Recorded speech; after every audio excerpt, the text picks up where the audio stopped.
Hello everyone, कैसे हो आप सब। स्वागत है आपका अपने यूट्यूब चैनल ड्रीम्स मोटिव पर। फ्रेंड्स, हमारी tell me a story novel चल रही है। ये रविंद्र सिंह जी की नॉवल है और आज के सेशन में हम इसका चैप्टर डिस्कस करेंगे जिसका नाम है bigger than a bee sting. मतलब कि जो मधुमक्खी का जो डंक होता है उससे बेहतर इसका पूरा मीनिंग बन जाता है फ्रेंड्स। और ये जो हमारी स्टोरी है ये दी है विश्वास बुद्ध तिमशिना जी ने ये हमारी स्टोरी दी है। तो चलिए देखते हैं इस स्टोरी के माध्यम से वो हमें क्या बताना चाहते हैं। साल 2011 की बात है और शुरुआत कुछ ऐसे होती है। वो कहती है कि तुमने मुझे प्रॉमिस किया था। अब 6 फीट लंबा एक उनका बेटा है, उससे वो हाथापाई में नहीं जीत सकती है, तो वो उसको इमोशनल ब्लैकमेल कर रही होती है। और वो उनका जो बेटा है वो जवाब देता है कि मुझे पता है मैंने वादा किया था, लेकिन मैं क्या करूँ, मैं अपनी आंखें खोलने की तो पूरी कोशिश कर रहा हूँ, लेकिन ये ना बिल्कुल चिपक गई है, खुल ही नहीं रही है। और इसे आदत नहीं है ना 6 बजे इतनी सुबह उठने की। लास्ट टाइम जो है मेरी ये आंखें गंगटोक में 6 बजे खुली थी जब मुझे बहुत ज़ोर से बाथरूम जाना था। तो फिर जो राइटर होते हैं वो जब अपनी आइज़ ओपन करते हैं, अपनी आंखें खोलते हैं, तो उनके सामने वो अपनी अम्मा यहाँ पे मम्मी जो है उनके लिए वर्ड यूज़ किया गया है। बंगाली में, नेपाली में लोग अम्मा बाबा ऐसे करके बुलाते हैं अपने मम्मी पापा को। तो वही यहाँ पे राइटर जो है वो बोलते हैं कि मैंने अपनी अम्मा को प्रॉपर रेडी देखा और उनके हाथ में कैमरा था और उन्होंने जो पहना हुआ था वो था गुन्यो चोलो। उन्होंने पहना हुआ था गुन्यो चोलो, एक तरह का टिपिकल नेपाली ड्रेस है जो मोस्टली फेस्टिवल्स पे या ओकेजन्स पे या कोई सेरेमनी हो तभी पहना जाता है। तो उन्होंने गुन्यो चोलो पहना हुआ था और उनके जो बाल थे वो प्रॉपर अच्छे से नीटली कॉम्ड हो रखे थे और उनके चेहरे पर से थोड़ी सी झलक मेकअप की भी नज़र आ रही थी। और उन्होंने बहुत ही ज़्यादा डार्क कलर की लिपस्टिक लगा रखी थी और पोते उन्होंने पहना हुआ था। पोते नेपाली एक नेकलेस होता है जो मैरिड वुमेन्स होती है वो अक्सर इसको पहनती है, तो उन्होंने पहना हुआ था। और उनकी पूरी अपीयरेंस है ना वो 16 साल की एक शर्माई सी लड़की की तरह लग रही थी। तो फिर राइटर कहते हैं कि उन्होंने टी शर्ट डाली और बहुत ही मतलब स्लीपी सा वो फील कर रहे थे। नींदों में वो टेरेस पे जाते हैं जहाँ पे उनके बाबा पौधों को पानी डाल रहे होते हैं। और मतलब वो उनके बाबा पौधों को इतना ज़्यादा प्यार करते हैं ना, अपने बेटे से भी ज़्यादा। और करे भी क्यों ना, क्योंकि ये पौधे जो है ज़्यादा महंगे फ़ोन नहीं मांगते हैं। उनको अगर गिना चुना कुछ चाहिए भी होता है तो वो क्या, सिर्फ़ और सिर्फ पानी। फिर जो राइटर है वो बताते हैं कि जो उनकी अम्मा है ना वो टेरेस पे जाती है और फ़ोटो शूट करवाने के लिए अलग अलग पोजेस बनाती है और बोलती है कि बताओ ना मैं कैसे कैसे पोज बनाऊँ, कुछ आइडिया दो। तो राइटर है वो कहती है, एक मतलब पाइन का पौधा था वहाँ पे, उनको बोलते हैं कि आप यहाँ पे खड़े हो जाओ कॉर्नर पे और एक अच्छा सा पोज दे के खड़े हो जाओ और मैं आपकी फ़ोटो क्लिक करता हूँ। तो उनकी जो अम्मा है ना वो मतलब ऐसे ऐसे पोजेस दे रही थी, कभी राइट साइड को, कभी अपनी फिंगर को फेस पे रख के, अपनी चीक्स पे रख के अलग अलग पोज दे रही थी। तो फिर राइटर कहते हैं अम्मा आप 45 ईयर्स की हो, 16 साल की नहीं हो आप, समझी। तो इस बात पे जो उनकी अम्मा है वो जवाब देती है दिल तो छोटा है ना।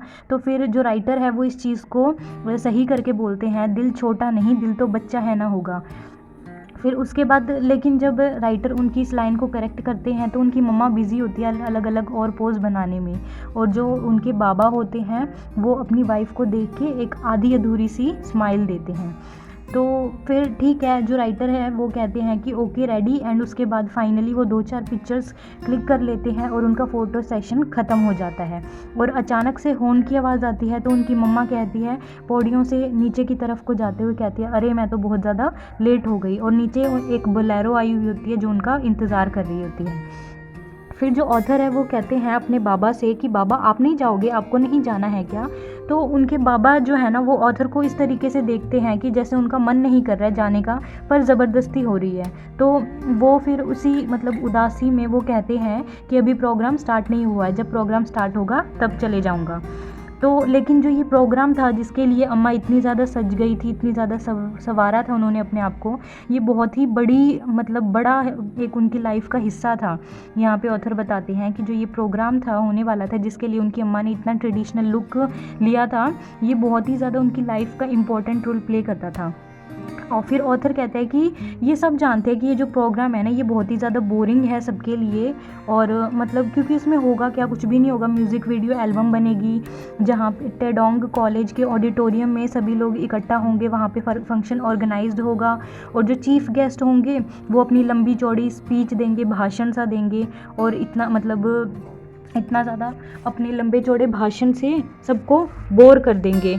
और फिर उसके बाद क्या होगा, जो जितनी भी मतलब ओवर एज जो बूढ़ी सी बुज़ुर्ग महिलाएं हैं इंक्लूडिंग अम्मा, तो वो सब डांस करेंगी, सॉन्ग्स बजेंगे, और जो एल्बम रिलीज़ होगी उसमें से सॉन्ग्स बजेंगे और सभी महिलाएं वहाँ पे डांस करेंगे।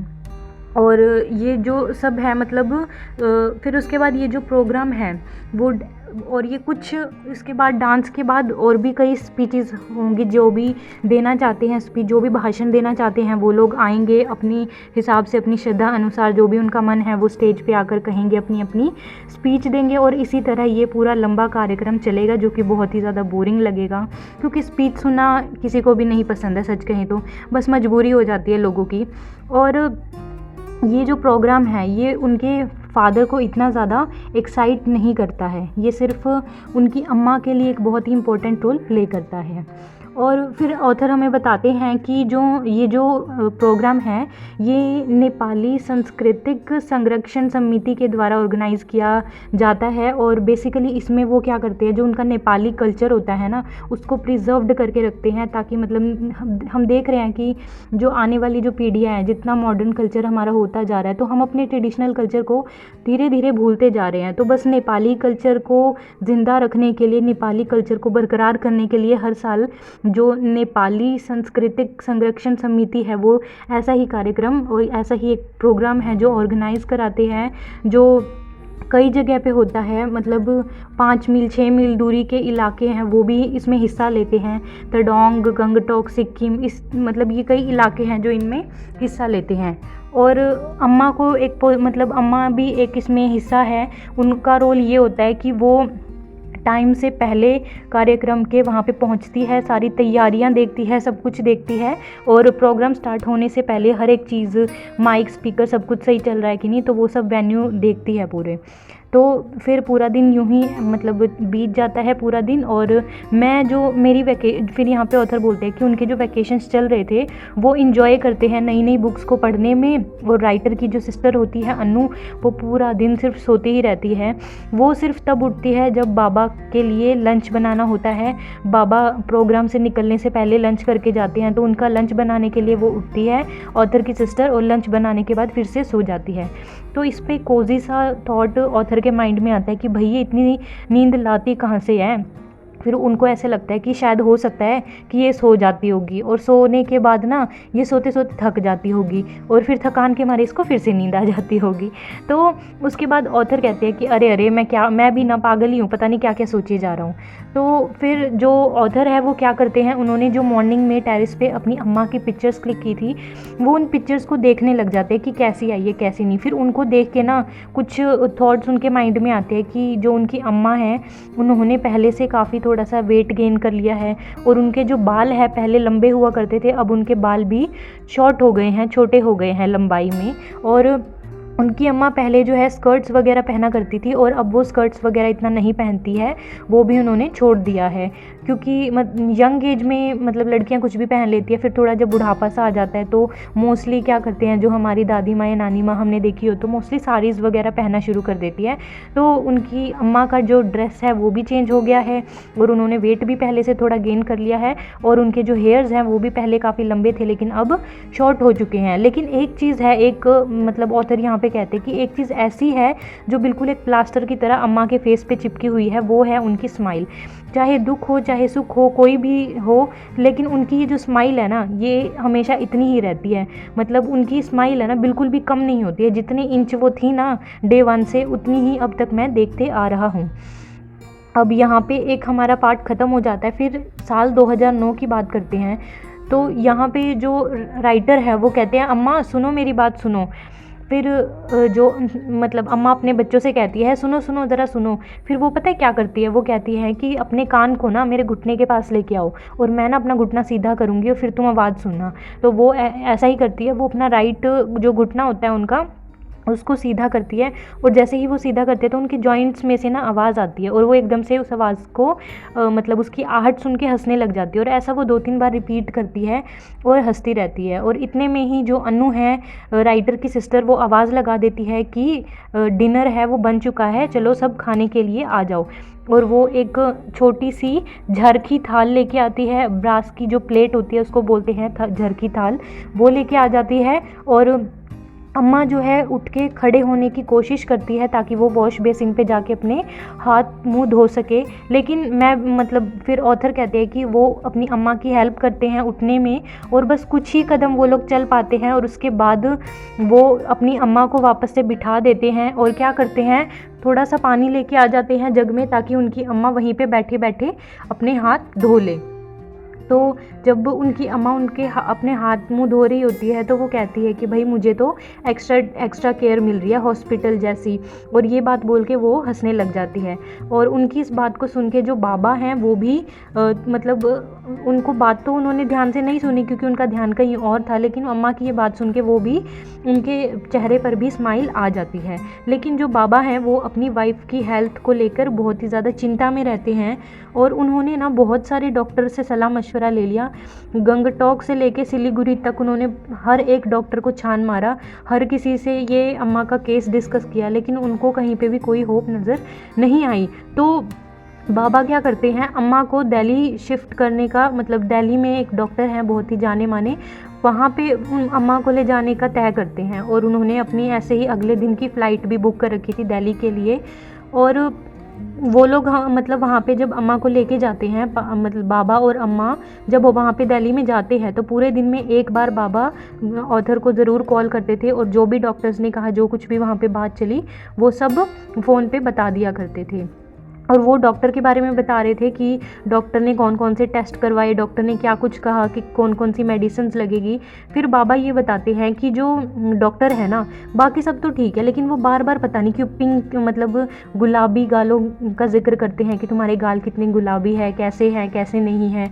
और फिर उसके बाद फिर मतलब अम्मा से बात हो रही होती है ऑथर की, तो वो बताती है कि वो जो डॉक्टर है वो मेरे गुलाबी गालों का जिक्र करते हैं, और उन्होंने एक ब्लड टेस्ट के लिए भी कहा था, हीमोग्लोबिन। तो ऐसे करके उसकी अम्मा जो है वो बताते हुए अटक जाती है। फिर ऑथर है उनको करेक्ट करते हैं और बोलते हैं, अम्मा हीमोग्लोबिन नहीं होता, हीमोग्लोबिन होता है। तो ऐसे वो करेक्ट करते हैं। और फिर जो ऑथर है वो कहते हैं कि अम्मा वो आपके गुलाबी चीक्स ऐसे बोल रहा था, वो आपके साथ फ्लर्ट कर रहा था। फिर जो अम्मा है वो जवाब देती है कि नहीं बेटा, वो तुम्हारे दादाजी की उम्र के हैं। और फिर जो ऑथर है इस बात पे कहते हैं कि अम्मा अगर वो यंग होते तो आपको कोई आपत्ति नहीं होती क्या? तो अम्मा खुसफुसा के कहती है कि नहीं। फिर उसके बाद हम लोग इस बात को सुन के दोनों हंसने लग जाते हैं, और कुछ टाइम के बाद हम लोग दोनों सेटल डाउन हो जाते हैं। एक पार्ट अब यहाँ पे ख़त्म होता है। फिर जो the doctor say that it's arthritis, फिर जो बाबा से जब बात होती है तो ऑथर बोलते हैं कि उनके बाबा उनको बताते हैं कि डॉक्टर ने उनको अर्थराइटिस बताया है, एक बीमारी होती है जिसमें मोस्टली जो ओल्ड एज पर्सन होते हैं उनमें ये होता है, जो उसमें जॉइंट्स होते हैं ना, जैसे हमारी ये रिस्ट जॉइंट होता है, नी जॉइंट्स होते हैं, शोल्डर, तो ये जो जॉइंट्स वाले एरियाज़ होते हैं ना, ये स्वेल करने लग जाते हैं। और जब भी हम अपनी कलाई को घुमाते हैं या फिर हम अपने पैर को हिलाते हैं, तो ये जो जितने, और शोल्डर, हम अपनी आर्म को हिलाते हैं, तो ये जो जॉइंट्स होते हैं इनमें हड्डियां बजने लग जाती है और बहुत ही ज़्यादा आवाज़ आने लग जाती है, और पेन बहुत होता है चलते टाइम इन जॉइंट्स को हिलाते टाइम। तो ये अर्थराइटिस होता है मोस्टली, और इसमें सूजन हो जाती है बहुत ज़्यादा। जितना हम जॉइंट्स को हिलाते हैं, मूवमेंट जितनी होती है उतनी ज़्यादा सूजन बढ़ जाती है, और बहुत ही ज़्यादा एक क्रिटिकल सिचुएशन क्रिएट हो जाती है। तो बाबा, मतलब जो बाबा ने ऑथर को बताया था कि डॉक्टर ये कह रहे हैं, और इस बारे में फिर ऑथर कहते हैं अनु उनकी सिस्टर ने एक बार बताया था कि, लेकिन जो ये बात ना, जो फिर अगले दिन क्या होता है ना कि जो ऑथर होते हैं वो कहते हैं कि जब मैं स्कूल से आया ना, तो अनु मेरी सिस्टर ने मुझे बताया कि बाबा का कॉल आया था और वो ये कह रहे थे डॉक्टर ने अम्मा को अर्थराइटिस बताया है। फिर जो ऑथर है वो पूछते हैं कि क्या है, क्या होता है। तो लेकिन जो उनकी सिस्टर होती है उसको भी इतनी ज़्यादा नॉलेज नहीं होती है इसके बारे में। तो ऑथर सीधा अपने बाबा को कॉल करते हैं और पूछते हैं कि, और मतलब ये सुन के ना ऑथर का हार्ट बहुत ही ज़्यादा फास्ट बीटिंग करने लग जाता है। वो डर जाते हैं कि कहीं कोई सीरियस सिचुएशन तो नहीं है। फिर ऑथर अब सीधा अपने बाबा को कॉल करके पूछते हैं, तो उनके बाबा कहते हैं कि नहीं, इतना कुछ खास सीरियस या परेशान होने वाली बात नहीं है, बस उनका डायग्नोस्ड होगा और थोड़ा सा फीवर रहता है इसमें, और कुछ पिल्स वगैरह देंगे दवाइयों से, उनसे वो बिल्कुल ठीक हो जाएंगी। और ये बात जब बाबा की सुनते हैं तो ऑथर थोड़े काम डाउन हो जाते हैं और वो कहते हैं कि मतलब उनके बाबा बताते हैं डॉक्टर थोड़ा सा उनके जॉइंट्स में से फ्लूइड लेंगे, जो जॉइंट्स के बीच में फ्लूइड होता है जिससे हमारे जॉइंट्स कनेक्टेड होते हैं, तो उसमें से थोड़ा सा फ्लूइड लेंगे और कुछ टेस्ट वगैरह करेंगे और बताएंगे कि कौन सी क्या मेडिसिन लेनी है, कैसे लेनी है, सब कुछ हमें बताएंगे। अब एक पार्ट यहाँ पे कंप्लीट होता है। फिर उसके बाद क्या होता है, जो ऑथर है वो बोलते हैं कि जो उनके नेबर्स हैं ना वो डेली आते हैं उनकी मम्मा के बारे में पूछने के लिए, और ऑथर नॉर्मली बता देते कि उनको कुछ नहीं, कोई ख़ास बात नहीं है, सिर्फ आर्थराइटिस है। और जो अब इतना उसको ऑथर को भी नहीं पता होता है कि ये है क्या क्या नहीं, जितना उनके बाबा ने बताया है सिर्फ उतना ही वो बताते हैं। लेकिन जो नेबर्स हैं ना वो सुन के भी थोड़े काम रहते हैं, क्योंकि वो इस तरीके से बताते हैं ना सबको, हर कोई, किसी को भी नहीं पता था कि आर्थराइटिस होता क्या है एक्चुअली में। ये ऐसी मतलब कॉमन सी है, किसी में ज़्यादा देखी नहीं जाती, और ये वर्ड ही एक ऐसा है जो सभी लोगों को नहीं पता होता है। तो वो भी मतलब ऐसे रिएक्ट करते हैं नेबर्स की चलो ठीक है, नॉर्मल ही होगा। फिर एक दिन ऑथर क्या करते हैं, उनको भी थोड़ा मतलब जानने की कोशिश करते हैं कि एक्चुअली में ये जो है आर्थराइटिस ही होती क्या है। तो वो लैपटॉप ऑन करते हैं, इंटरनेट के माध्यम से वो सर्च करते हैं, और जब वो जॉइंट्स को और हाथ को देखते हैं ना, इमेजेस जो इंटरनेट पे सर्च करके जिस तरीके के इमेजेस उनको दिखाई देते हैं हाथ पे कि जॉइंट्स किस तरीके से स्वेल हो गए हैं, और कितना मतलब जैसे कोई थर्ड रेट घोस्ट मूवीज़ में होते हैं ना लोगों के हाथ पैर, ऐसे वो इमेजेस दिख रही थी। और जिसको देख के बहुत ही ज़्यादा ऑथर डर जाते हैं, बहुत ही ज़्यादा मतलब पैनिक कर जाते हैं कि भाई ये क्या है, बाबा ने तो ऐसा कुछ नहीं बताया था। तो एकदम से क्या होता है, ऑथर की जो सिस्टर है वो उनके रूम में आती है, और जो ऑथर है वो क्या करते हैं, जल्दी से अपना जो है विंडो बंद करके लैपटॉप को बंद कर देते हैं पैनिक में। तो उनकी जो सिस्टर है उनको ऐसा लगता है कि वो ना पॉर्न देख रहे होते हैं, तो इसीलिए वो भी थोड़ा ऑकवर्ड फील करती है और वहाँ से बिना कुछ कहे चली जाती है। एक हफ्ते बाद उनकी अम्मा और बाबा वापस घर आ जाते हैं। तो अम्मा को थोड़ा मतलब सहारा लेकर हाथ से पकड़ के वो जो ऑथर है वो उनके रूम में पहुंचा देते हैं और बिठा देते हैं, और जो बाबा होते हैं वो टेरेस पे चले जाते हैं ऊपर। तो उनके पीछे पीछे जो है ना वो ऑथर भी चले जाते हैं, और जैसे ही वो जाते हैं तो वो देखते हैं कि उनके बाबा के हाथ में सिगरेट है, लेकिन वो अपने बेटे को देख के सिगरेट छुपा लेते हैं। फिर जो ऑथर है वो बोलते हैं कि आपने तो कहा था कि उनको सिर्फ एक छोटा मोटा सा फीवर है, ज़्यादा कोई घबराने की बात नहीं है। तो उनके फादर थोड़े पहले से ही परेशान होते हैं, तो ज़ोर से मतलब चिल्लाते हैं, और मतलब वो भी गुस्सा होते हैं, वो भी परेशान होते हैं, अब क्या कर सकते हैं। तो फिर धीमी आवाज़ में जो ऑथर है वो बोलते हैं कि मुझे सब कुछ पता लग गया है कि ये आर्थराइटिस क्या होता है, कितनी डेंजरस हो सकती है ये, और मैं बहुत ही धीमी आवाज़ में कहता हूँ, ऐसा ऑथर बोलते हैं। फिर उनके बाबा पूछते हैं कि तुमको कैसे पता, वो बोलते हैं कि इंटरनेट एक ऐसी चीज़ है जहाँ से सब कुछ पता लग जाता है। तो उनके बाबा बोलते हैं कि हाँ, अब इंटरनेट तो ऐसा है कि मेरे से भी ज़्यादा जानकारी मिल गई होगी तुम्हें वहाँ से। फिर वो पूछते हैं कि तुमने अनु से बताया, तो वो मना कर देते हैं। तो उनके बाबा पूछते हैं कि क्यों नहीं बताया तुमने अनु को। तो ऑथर बोलते हैं कि वो चिंता करने लगेगी, इसलिए मैंने उसको नहीं बताया अभी तक कुछ भी। फिर लेकिन बात ऐसी है, जो अनु है ऑथर बताते हैं, अनु को भी सब कुछ पता है कि ये आर्थराइटिस कितना ज़्यादा डेंजरस होता है, कितना ज़्यादा पेन इसमें सहना पड़ता है, लेकिन बस इतना है कि वो चुप है, वो इतना ढिंडोरा नहीं पीट रही है जितना कि मैंने हंगामा मचा दिया। फिर एक दिन क्या होता है कि मैं अपनी मतलब ऑथर यहाँ पे बोलते हैं कि मैं अपनी अम्मा से पूछता हूँ कि अम्मा आपको डर नहीं लगता। और वो उस टाइम पे सर्दियों के दिन थे, वो लोग सर्दियों की धूप सेक रहे थे छत पे बैठे हुए, और फ्रेश ऑरेंजेस लेके बैठे हुए थे जो कि उनके गांव से आए थे।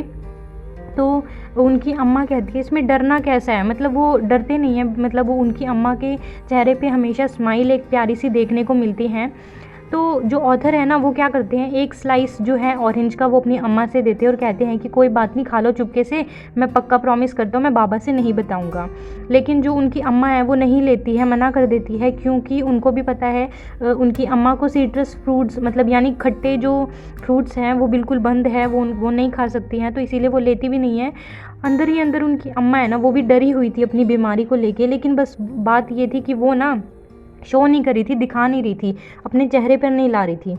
तो और लेकिन फिर बाद में ऑथर ये भी बताते हैं कि जो उनकी अम्मा है ना वो पूरा दिन बैठ के ये पागलपंती वाले जो सीरियल्स हैं, एक टीवी में देखने वाली महिला नहीं है, वो बहुत ही ज़्यादा उनको काम करना पसंद है, डांस करना पसंद है, पूरा दिन कुछ ना कुछ काम करते रहना पसंद है उनको, वो चुपचाप बैठने वाली महिला नहीं है। लेकिन ये तो उनकी बीमारी है जिसकी वजह से उनको मजबूरी में पूरा पूरा दिन बस बैठे रहना, लेटे रहना पड़ता है। वो भी थोड़ी डरी हुई है, लेकिन बस ये है कि वो अपने इस डर को अपनी स्माइल के पीछे छुपा लेती है और बताती नहीं है। फिर जो डॉक्टर है वो ये कहते हैं कि उन्होंने 3 मंथ्स के लिए मेडिसिन दी थी और 3 मंथ्स के बाद रिव्यू के लिए अम्मा को फिर से दिल्ली जाना पड़ेगा। तो जो डॉक्टर है ना वो भी अब 3 महीने के बाद बहुत ही ज़्यादा हैरान हो जाते हैं। वो कहते हैं कि इतनी ज़्यादा फास्ट रिकवरी हो रही है, इतनी ज़्यादा इम्प्रूवमेंट हो रही है कि मैं खुद भी हैरान हूँ। फिर बाबा ऑथर को कॉल करके बताते हैं सब कुछ जो डॉक्टर ने बताया, लेकिन अब की बार ना ऑथर कहते हैं मुझे ना डाउट हो रहा था, क्योंकि पिछली बार बाबा ने झूठ बोला था, तो मुझे लग रहा था कहीं अब भी बाबा कुछ छुपा तो नहीं रहे हैं। लेकिन जो उनके बाबा थे उनकी आवाज़ में इतनी ज़्यादा खुशी छलक रही थी, तो ऑथर मान लेते हैं कि भाई अब इतनी खुशी उनकी वॉइस में छलक रही है तो झूठ तो नहीं बोल रहे होंगे। लेकिन फिर बाबा उसके बाद जो बताते हैं ना कि लेकिन मुझे ना पता नहीं क्यों बार बार वो पिंक चिक्स क्यों करता रहता है। तो उनकी इस बात में ना जेलसी थोड़ी छलक रही थी, क्योंकि कोई और डॉक्टर जो है वो मतलब उनकी वाइफ को के साथ फ्लर्टिंग कर रहा था, तो ऑब्वियस है उनको थोड़ी जेलसी तो होगी। लेकिन फिर ऑथर कहते हैं कि वो अपने बाबा को बोलते हैं कि बाबा वो मेरे दादाजी की एज का है, इतना भी जेलस मत हो। फिर यहाँ पे एक पार्ट और ख़त्म होता है, दोबारा से स्टार्ट होता है कि जो उनकी अम्मा हैं वो कहती है कि मैं अपनी शॉप को बिल्कुल भी नहीं भेजूँगी, और इस बात पे उनकी आर्ग्यूमेंट चल रही होती है। लेकिन जो डॉक्टर है उनकी बीमारी के रहते डॉक्टर ने उनको ज़्यादा चलने फिरने से मना किया था, और जो उनकी शॉप थी वो 3 माला नीचे जाके थी, उनको बार बार मतलब स्टेयर से नीचे ऊपर चढ़ना पड़ेगा, जो उनके लिए बहुत ही ज़्यादा हानिकारक थी। और फिर ऑथर बताते हैं कि जो ये शॉप थी ना, ये जब वो क्लास 2nd में थे तब वो शॉप थी, और तब से लेके अब तक ये शॉप उनकी अम्मा का एक सपना था, गिफ्ट शॉप थी उनकी। और अम्मा ना कभी भी अपनी ज़िंदगी इस गिफ्ट शॉप के बिना सोच ही नहीं सकती है। लेकिन अब क्या करें, उनकी जो ये बीमारी थी इसके रहते उनको ज़्यादा चलना फिरना तो था नहीं, लेकिन फिर भी अम्मा नहीं चाहती है कि वो इस शॉप को बेचे, इसीलिए वो मना कर देती है कि भाई ये शॉप तो मैं किसी भी हालत में नहीं बेचने दूंगी। अब थोड़ी अम्मा जो है थोड़ी ठीक तो हो गई थी, लेकिन फिर भी इतना उनका चलना फिरना मना था, लेकिन फिर भी वो मानती तो नहीं है, इसीलिए अपनी बॉडी को थोड़ा बैलेंस करते हुए थोड़ा धीरे धीरे करते करते वो रोज़ सुबह 6 बजे वहाँ पे शॉप पे चली जाया करती है, और वहाँ से सीधा रात को 9 बजे ही ऊपर आती है। और फिर क्या होता है, जो हमारे नेबर्स होते हैं ऑथर बताते हैं वो शॉप पे डेली अम्मा से मिलने आते हैं, गेट वेल सून के कार्ड्स लेके आते हैं और उनका हाल चाल पूछते हैं, और एट द एंड कुछ ना कुछ शॉप से ख़रीद के लेके चले जाते हैं। कभी कोई डिनर सेट लेने आ जाता है, कभी कोई कॉस्मेटिक का सामान लेने आ जाता है, कोई गिफ्ट्स लेने आ जाता है, उनका हाल चाल पूछने आते हैं और साथ में कुछ ना कुछ ख़रीद के लेकर चले जाते हैं। अब यहाँ पे फिर से आ जाता है 2011, और अचानक से दरवाजे की आवाज़ सुनाई देती है जहाँ पे उनकी अम्मा थी, और उनकी अम्मा इशारा करते हुए हाथ से बुलाती है। उनके हाथ में डीवीडी थी जो आज का प्रोग्राम हुआ था, ये जो 2009 था, वो ऑथर अपनी अम्मा की पिक्चर्स देखते हुए मेमोराइज़ कर रहे थे कि 2 साल पहले उनकी अम्मा के साथ क्या हुआ था। फिर वापस 2011 में वो आ जाते हैं, और अचानक से डोर का साउंड आता है, जिससे उनका जो ये सपना है जो वो देख रहे थे कि 2 साल पहले क्या कुछ हुआ था, वो टूट सा जाता है। फिर वो देखते हैं कि उनकी जो अम्मा है वो मतलब उनकी अम्मा के हाथ में, मतलब उनके अम्मा के फेस पे थोड़ा स्वेटिंग पसीना आ रखा होता है, और वो उनके हाथ में एक फ़्रेश डीवीडी होती है जो कि शायद आज के प्रोग्राम की ही होगी। और जो बाबा है वो आते ही सीधा अपने बेडरूम में चले जाते सोने के लिए, क्योंकि वो बहुत ही ज़्यादा बोर हो चुके थे, टायर्ड हो चुके थे प्रोग्राम से। फिर अन्नू, अम्मा और जो ऑथर है वो लिविंग रूम में बैठते हैं, अपने लैपटॉप में डीवीडी को ऑन करते हैं और पूरा जितना भी प्रोग्राम था उसको देखने लग जाते हैं। और सबसे पहले सरस्वती डोलमा मंदिर है जो 5 मील दूर तडोंग में है, वहाँ पे एक वीडियो शूट हुई थी नेपाली सांस्कृतिक संरक्षण समिति की। उसमें पहले शुरू होता है, जो वीडियो शुरू होती है उसमें सबसे पहले नाम यही आता है, नेपाली सांस्कृतिक संरक्षण समिति प्रेजेंट्स, ऐसे करके वो पूरी वीडियो शुरू होने लग जाती है। फिर जो ये नाम आता है ना समिति का, तो इस नाम के बाद अम्मा क्लैपिंग करने लग जाती है और फिर वो सॉन्ग बजता है जो 5 मील दूर तडोंग में था, सरस्वती डोलमा मंदिर में जो शूटिंग हुई थी जिसकी। फिर वो और भी कुछ जैसे लेक शिप मंदिर है, जोरेथंग और बहुत सारे ऐसे जो मंदिर है वहाँ पे शूटिंग हुई थी सॉन्ग्स की। वो सभी एल्बम्स वगैरह चला रहे थे और अम्मा ना एक जगह पे पॉइंट करती है कि देखो देखो बोरी में, और फिर उस चीज़ को जो ऑथर है वो बोलते हैं कि मैं मिस आउट कर देता हूँ उस चीज़ को, लेकिन फिर दोबारा से अम्मा कहती है कि देखो देखो फिर से हूँ मैं। तो ऑथर फिर वहीं पे पॉज करते हैं और जूम करते हैं स्क्रीन को और देखते हैं, अपनी अम्मा को ढूंढने लग जाते हैं। फिर उनको एक कॉर्नर में हाथ ऊपर किए हुए और अपना मुंह खोले हुए ज़ोर से कि जैसे कि कुछ गा रही हों, उनको अपनी अम्मा नज़र आती है। फिर अनु है वो ज़ोर से बोलते हो अम्मा आप तो देखो, आप तो टीवी में आ रही हो, आप तो म्यूज़िक वीडियो में आ रही हो। तो ऐसे ऐसे करके हम लोग अपनी अम्मा को छेड़ते हैं और जो ऑथर है वो अपनी अम्मा के पेट में गुदगुदी सी करने लग जाते हैं, उनको छेड़ने लग जाते हैं। और जो अम्मा है वो हंसते हुए ज़ोर से उनके हाथ पे मारती है और कहते हैं शट अप, मुझे मत छेड़ो ऐसे।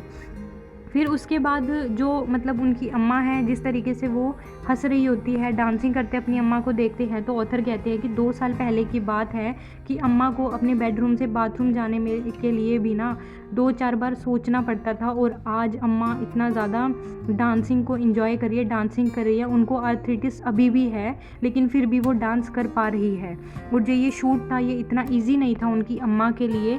पूरे 5 सॉन्ग जैसे थे जो इन्होंने शूट किए थे गंगटोक के आसपास इलाकों में, जिसमें अलग अलग लोकेशन पे डेली ये लोग जाया करते थे और सॉन्ग्स में डांस किया करते थे।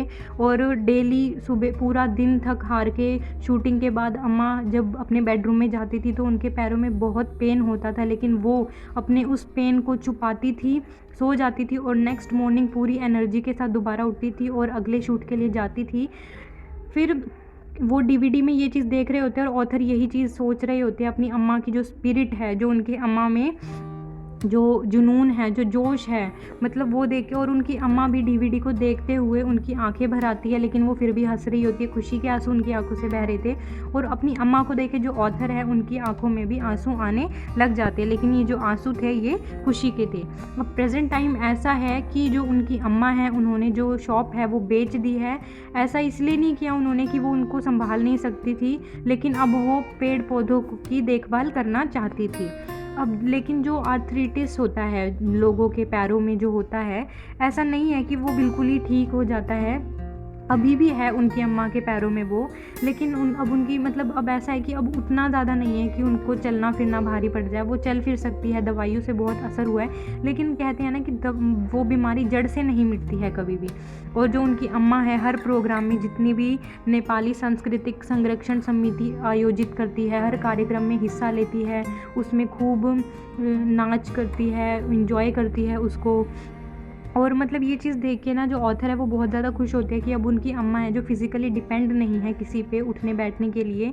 लेकिन अगर देखा जाए ना तो सबसे ज़्यादा अगर किसी को इसका श्रेय जाता है तो वो उनके बाबा को जाता है, क्योंकि उन्होंने जितनी भी डॉक्टर ने मेडिसिन प्रेस्क्राइब की थी वो प्रॉपर अपनी वाइफ को दिया करते थे, जो भी जैसे भी जिस टाइम पर देनी थी वो पूरा दिया करते थे। और वो जो स्माइल थी उनकी लेडी यानी मतलब ऑथर की जो अम्मा थी, उनके फेस पे जो स्माइल थी, जो प्यार था और वो एक जुनून था, वही एक था जिसकी वजह से उनकी अम्मा इतनी जल्दी रिकवर हो पाई थी। जो डॉक्टर है वो कहते थे कि भाई ये तो भगवान का ही चमत्कार है जो उनकी इतनी जल्दी रिकवरी हो गई। डॉक्टर की बात को ही अपने माइंड में रखूं तो सबसे ज़्यादा थैंकफुल अगर ऑथर कहते हैं कि अगर मैं किसी को थैंक यू करना भी चाहूँ तो वो मेरे सिर्फ बाबा और अम्मा ही होंगे, क्योंकि अम्मा की रिकवरी में सबसे ज़्यादा अगर किसी का हाथ है तो वो मेरे अम्मा और बाबा दोनों का है। मेरे बाबा अम्मा को इतना ज़्यादा प्यार करते थे, इसीलिए वो डॉक्टर की एक एक बात को ध्यान में रख के टाइम टू टाइम अम्मा को दवाइयाँ दिया करते थे और अपने प्यार से सींचते थे। और दूसरी तरफ अम्मा में जुनून था, अम्मा में भी बाबा के लिए बहुत प्यार था, इसीलिए वो बाबा की जो ये मेहनत थी उसको देख के वो भी खुद ठीक होना चाहती थी। अभी भी उनकी अम्मा के पैरों से वही क्रैकलिंग का साउंड आता है जब भी वो अपने पैर को हिलाती है, तो उनकी जॉइंट्स में से अभी भी आवाज़ आती है। जो आर्थराइटिस है ये पूरी तरह से किसी के भी जीवन से नहीं जाती है फ्रेंड्स, ये हमेशा ही रहती है, लेकिन बात यही है ना कि दवाइयाँ खा के वो ठीक हो जाती है। मतलब अगर हम प्रॉपर ट्रीटमेंट ले किसी चीज़ का तो वो ठीक हो जाता है, लेकिन ये ऐसा है कि जड़ से नहीं मिटता है वो आवाज़। और ज़्यादा अगर हम भाग दौड़ करें, किसी फंक्शन में चले जाएँ, किसी ओकेशन में चले जाएँ, तो वहाँ पे ज़्यादा हम जितना अपने शरीर को हिलाएंगे, जितना हम भाग दौड़ करेंगे, तो जब हम बैठ जाएंगे ना रेस्ट करने के लिए, तो हमें पेन एहसास होगा, उस पेन का हमें फील होगा कि हाँ हमें पेन हो रहा है।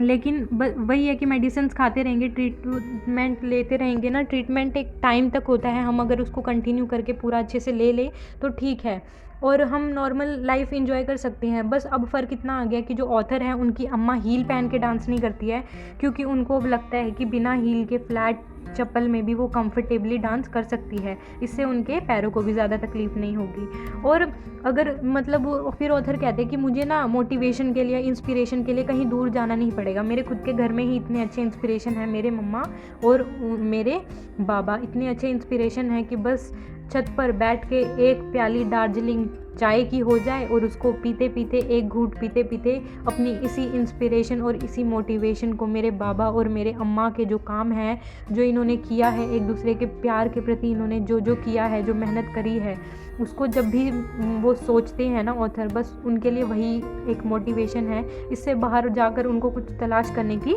ज़रूरत ही नहीं है। तो फ्रेंड्स, ये थी हमारी स्टोरी, बहुत प्यारी सी, better than a bee sting. I hope आपको अच्छे से समझ आ गई होंगी, और नेक्स्ट वीडियो में हम इसका नेक्स्ट चैप्टर डिस्कस करेंगे फ्रेंड्स। तब तक के लिए stay tune, stay connected, and thank you so much for watching this video.